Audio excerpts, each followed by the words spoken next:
అవసరం అయితే లేదు వాళ్ళ గురించి. బాలకోటే గారు సార్ చెప్పండి సార్. బాలకోటే గారు, ఏంటి దళిత క్రిస్టియన్ల రిజర్వేషన్ల అంశాలు ఏంటి, టీడీపీ స్టాండ్ ఏంటి? ప్లస్ రెండవది ఇంకోటి ఏంటంటే రావణ్ సంబంధించి టీడీపీ సపోర్ట్ ఉందని వైసీపీ వాళ్ళు చెప్తున్నారు. అసలు మా పార్టీ కాదు, అతను టీడీపీ సపోర్టర్ అంటున్నారు.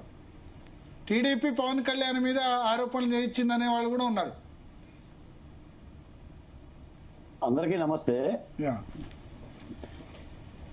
ఈ సందర్భంగా 2-3 ప్రధానమైన అంశాలు సార్. ముందు ప్రభుత్వం తరపున ప్రభుత్వంలో ఏం జరుగుతుందనే ఒక మాట చెప్తాను నేను. కేంద్ర రాష్ట్ర ప్రభుత్వాలు తీవ్రవాదాన్ని బలపరిచిన, ఉగ్రవాదాన్ని బలపరిచిన, హిందూ ధర్మం మీద దాడి చేసిన కఠినమైన చర్యలు తీసుకోవడానికి సిద్ధంగా ఉన్నాయి. ఎన్ఐఏ చాలా అలర్ట్ గా ఉంది. ఎవరు తీవ్రవాదానికి మద్దతు పలికినా, మద్దతు పలికిన వాళ్ళకి మద్దతు పలికినా తప్పనిసరిగా అటు కేంద్రంలో గాని రాష్ట్రంలో గాని కేసులు వేయబడతాయి. ఇప్పుడు మీరు చెప్పిన ఈ బచ్చలకూర జోసెఫ్ పరిస్థితి కూడా అదే. నిజానికి ఈ బచ్చలకూర జోసెఫ్ ఏలూరు సభకు ముందు ఎవరికి తెలియదు. Is a YouTuber, not a journalist. ముందు అది గమనించాలి. జర్నలిస్ట్కి ఉండే విలువ వేరు, యూట్యూబర్కి ఉండే విలువ వేరు. యూట్యూబ్ ఏముంది సార్, మీ చేతిలో సెల్ ఫోన్ ఉండా, ఒక కెమెరా ఉన్నా కూడా మీరు పెట్టుకోవచ్చు. అతనికేమి విధి విధానాలు ఏమి ఉండవు. అతనికేమి రెస్పాన్సిబిలిటీ, బాధ్యత కూడా ఉండదు. బాధ్యత కూడా ఉండదు. అతని నోటి నుంచి వచ్చిందే వాక్కు. కాబట్టి బచ్చలకూర జోసెఫ్ ని అతను ఒక యూట్యూబర్ గానే చూడాలి. రెండోది ఏంటంటే ప్రశ్న అనేది ఆయన ఛానల్ పేరు, కానీ ఆయన ప్రశ్నించలా. ఆయన హిందూ మతం మీద దాడి చేశాడు, తీవ్రవాదానికి మద్దతు పలికాడు. ఆ నేపథ్యంలోనే అతని యొక్క వీడియోలు ఒకటిగా బయటకు వచ్చి ఇప్పుడు మరింత విపరీతమై పోలీసులు అతని సెల్ ఫోన్ స్వాధీనం చేసుకుంటే మైనర్ బాలికల వీడియోలు అందులో ఉన్నాయి, అశ్లీల వీడియోలు అందులో ఉన్నాయి. ఆ దర్యాప్తు కోణం జరుగుతుంది. నిజానికి ఏంటంటే కొరివితో తల గోక్కున్నట్టుగా ఇతగాడ ఏలూరు వెళ్ళటం మూలాన ఆ మహానుభావుడు పిలిచాడు, ఈయన వెళ్ళటం మూలాన ఈయన కొరివితో ఈయన గోక్కున్నాడు.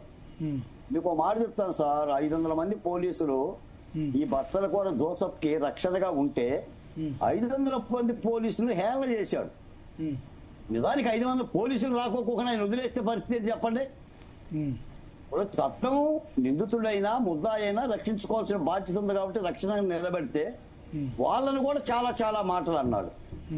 నేను చెప్తున్నాను సార్, ఇది మతానికి సంబంధించిన చర్చ కాదు, తీవ్రవాదానికి సంబంధించిన చర్చ కాదు. బచ్చలకూర జోసెఫ్ అనే అతను తీవ్రవాదానికి మతదాడికి పాల్పడితే చట్టం తీసుకున్న చర్యగానే చూడాలి. నేను ముఖ్యంగా మీ ద్వారా చెప్పేది ఏంటంటే అంబేద్కర్ బొమ్మ పట్టుకున్న ప్రతివాడు అంబేద్కరిస్ట్ కాదు, జై భీమ్ అన్న ప్రతివాడు దళిత నాయకుడు కాదు, దళిత ఉద్ధారకుడు కాదు. వీళ్ళు సభ పెట్టింది వేరు, వీళ్ళ యొక్క ఆవేశాలు తీర్చుకున్నది వేరు.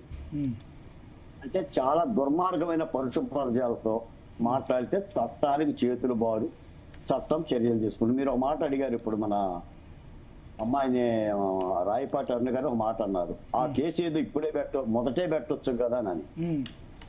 పోలీసులు ఎప్పుడు అనుకుంటే అప్పుడు పెడతారు.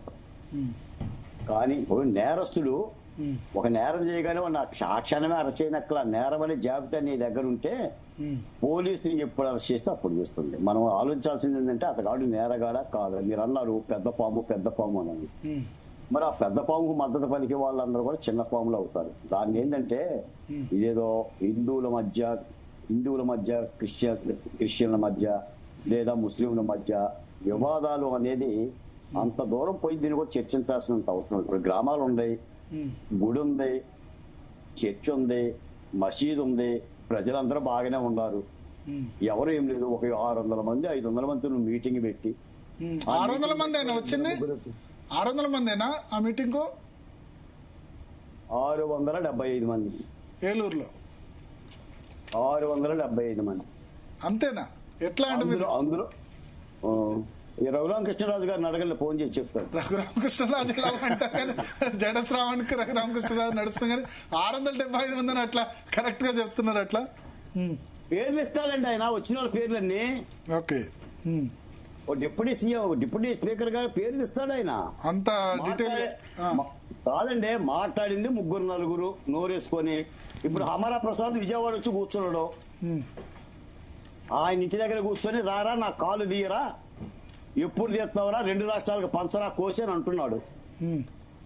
ఫోన్ ఎత్తట్లు లేదంట మరి. ఓకే, మరి ఆ 2 కాళ్ళు తీసేయాలి కదా,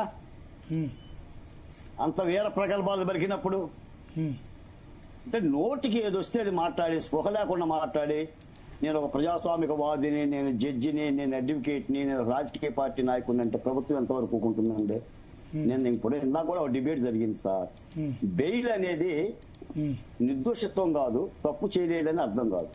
ఏ కేసుకైనా బెయిల్ ఇస్తుంది. బెయిల్ అంటే ఉపశమనం.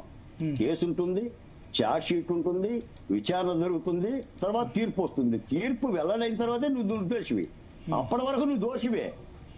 కొన్ని సెక్షన్లో బెయిల్ ఇస్తుంది, అది కోర్టు పరిధి. ముఖ్యమంత్రో డిప్యూటీ ముఖ్యమంత్రో మరొకలో చేసే పని కాదు. చట్టాలు ఆ పని చేస్తే ఎవరి మీద ఏం కేసు కట్టాలంటే చట్టం తీసుకునే నిర్ణయం. పని కట్టుకొని దీనికి పవన్ కళ్యాణ్ గారు టార్గెట్ చేయటం, లేదంటే ప్రభుత్వాన్ని టార్గెట్ చేయటం, కూడా నాని గారు మాట్లాడని చెప్పారు. ఇప్పుడు ఈ బత్తలకూర జోసఫ్ తెలుగుదేశం పార్టీ కార్యకర్త, మా కార్యకర్త కాదు అంటున్నాడు. మరి మీ కార్యకర్త కానప్పుడు మరి మీకెందుకు ఉలుకు?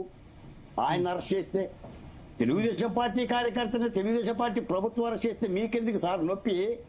సంతోషపడాలి కదా. గతంలో మమ్మల్ని కూడా తిట్టాడు. ఇప్పుడు నేరాన్ని ప్రోత్సహించటం,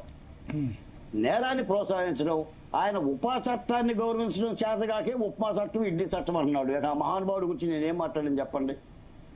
చంద్రబాబు నాయుడు గారిని ఆయన మాట్లాడిన మాటలు కానీ అసలు ఏమైపోయాడు ఈ 2 ఏళ్ళు? ఏడు సార్ అంటే మెలకు వస్తే మాట్లాడటమేనా? ఆ మాట్లాడిన 2 పదాలు కూడా ఇదేనా మాటలు? వాళ్ళు ఏమైనా మంత్రులా ఉన్నారా, మాజీ మంత్రులా ఉన్నారా, ఎమ్మెల్యేలాగా ఉన్నారా? ఒంటి మీద ఏమైనా స్పృహ ఉందా? ఈ రోజున ఈ దేశానికి భద్రత అవసరం. ఏంటి సార్, నిన్ననే కదా మన అహ్మదాబాద్ లో 70 నిమిషాల్లో 21 పేలుళ్లు జరిగితే దాదాపు 56 మంది చనిపోయారు, 246 మంది గాయపడితే ఆ యొక్క కేసులో అహ్మదాబాద్ కోర్టు 38 మంది దోషులకు మరణశిక్ష విధించింది. 11 మంది జీవిత ఖైదు. మరి దేశ భద్రత అవసరం లేదా? అంటే ఎవడ పడితే వాడు కులాల మధ్య, మతాల మధ్య ఈ విధమైన విధ్వంసకమైన పరిపాలన చేస్తే శాంతి భద్రతలు అక్కర్లేదా? దేశానికి అక్కర్లేదా? రాష్ట్రానికి అక్కర్లేదా? ఈ రోజున పదే మీలాంటోళ్ళం మాలాంటోళ్ళం అడుగుతుంది ఏంటి? ఖచ్చితంగా సోషల్ మీడియా మీద కఠినమైన చట్టం తీసుకురావాలని చెప్పి అడుగుతున్నాం. ప్రభుత్వం ఆ కసరత్తు చేస్తుంది.